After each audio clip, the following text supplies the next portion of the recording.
Hey, welcome to another episode of F&G Whiskey. So today I'm going to do Remus 6.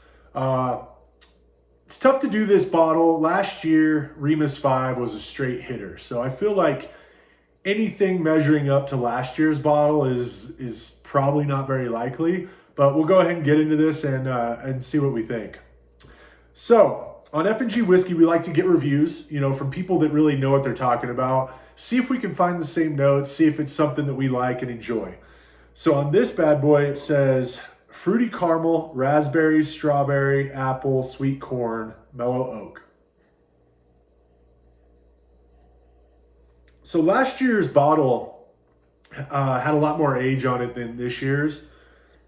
And I think that's why people are pretty upset with this year's release is, I think you can find Remus for about $85, $90 on the shelf.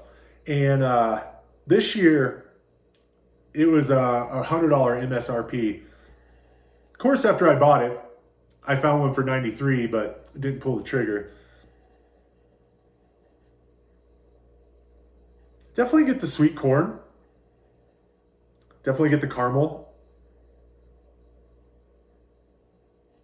I'm not getting too much of the raspberry, strawberry, apple thing. Definitely get some oak on there. So on the palate, we've got caramel, oak, cream soda, dried figs, light ginger, and a touch of honey that is soft and gentle. Let's go ahead and get into it. These are always coming in at 100 proof, and it's tough because this is actual MGP, their bottle. So you expect it's going to be the best of the best, but besides last year's, there was a few Remuses I tried that I just wasn't too impressed with.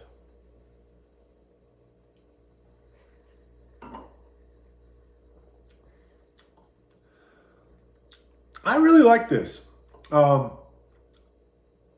getting one thing that I missed whenever I was reading was the light ginger. I get the ginger. I don't know about dried figs. Me personally, I don't know if I would know what a dried fig tastes like. So I'll skip that one. But I definitely get caramel, oak, cream soda. It comes off very candy forward on the palate, which I really, really like. It's definitely an enjoyable drink.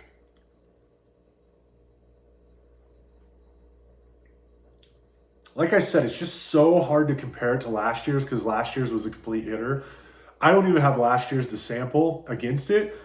I drank that bottle so quickly. I thought I had another one and then it kind of slipped through my fingers. I was able to find one for a buddy, so at least I got to share that great of a bottle. But yeah, unfortunately I did not get a backup of that one.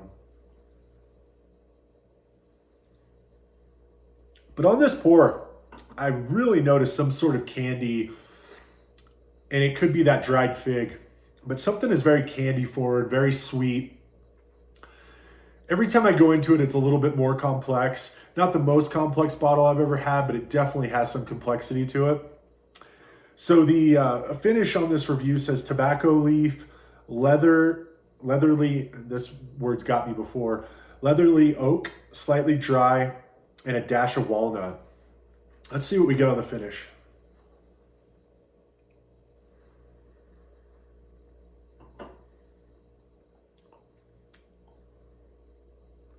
I could probably see that tobacco leaf. I definitely get some oak. So the leathery oak is probably there. It is slightly drying on the palate, but not overly drying. I don't get any walnut. But the minute I said that, I felt like I did taste a hint of walnut. So maybe I do get the walnut. Again, sometimes when you read these reviews, I think your mind kind of tells you what you're getting.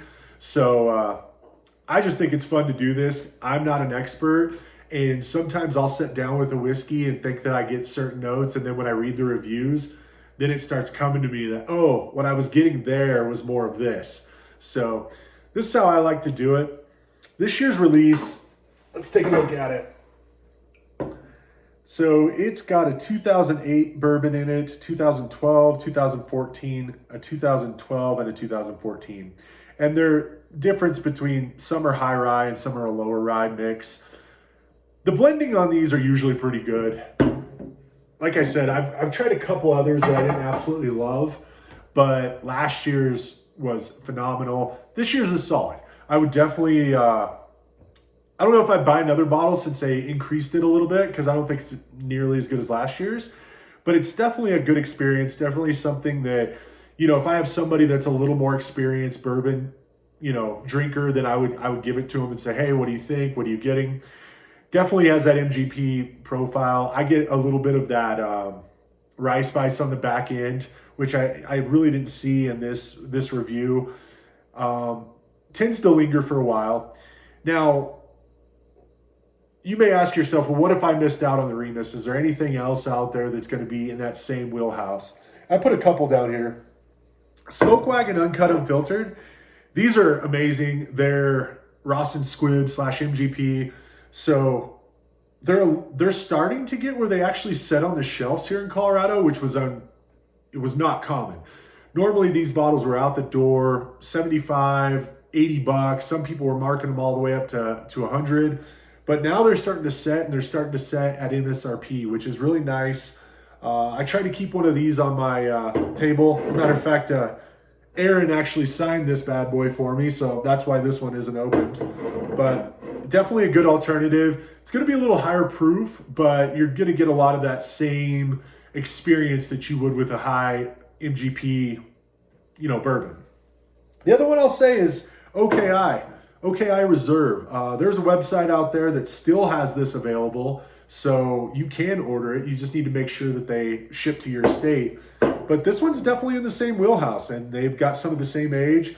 So a couple alternatives that you can look to if you didn't get this year's Remus. And like, comment, subscribe. Let me know what you think of the channel. And as I always say, you know, try to find your perfect pour.